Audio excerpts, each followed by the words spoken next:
Paul Caplette, agriculteur, copropriétaire de la ferme Céréales Bellevue Incorporée, avec mon frère Pierre et ma mère Pierrette. En tout, on cultive 360 hectares de culture spécialisée en production végétale. Mon projet ici, c'est l'aménagement d'un endroit qui était à problème au niveau de l'érosion de sol. On a décidé de bonifier cet endroit-là en faisant un bassin sédimentaire pour filtrer l'eau d'une douzaine d'hectares de terre. Puis en même temps, on en a profité pour le bonifier en ajoutant des aménagements pour la biodiversité, autant au niveau des arbustes et des fleurs, autant pour la biodiversité faunique, comme les nichoirs à hirondelles, chauves-souris, canards branchus, etc.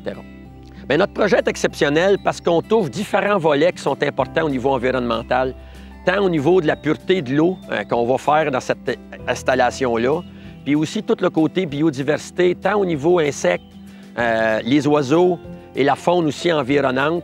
Les retombées positives là, du bassin sédimentaire qu'on a installé, c'est que vraiment par rapport aux échantillons préliminaires que les chercheurs ont évalués, on était capable de réduire de plus de 60 % les sédiments qui peuvent se retrouver dans la rivière Bellevue, qui est juste à l'arrière.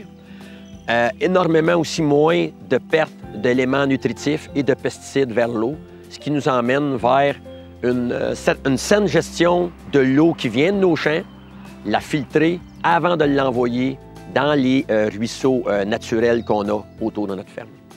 Mais ce qui me motive à m'engager pour l'environnement, c'est vraiment de se servir de ce genre d'expérimentation-là, qui est un projet comme pilote, mais le répéter à d'autres endroits sur notre ferme. Notre objectif, nous autres, c'est vraiment d'améliorer la qualité de l'eau de tous les cours d'eau qui tournent autour de nos champs.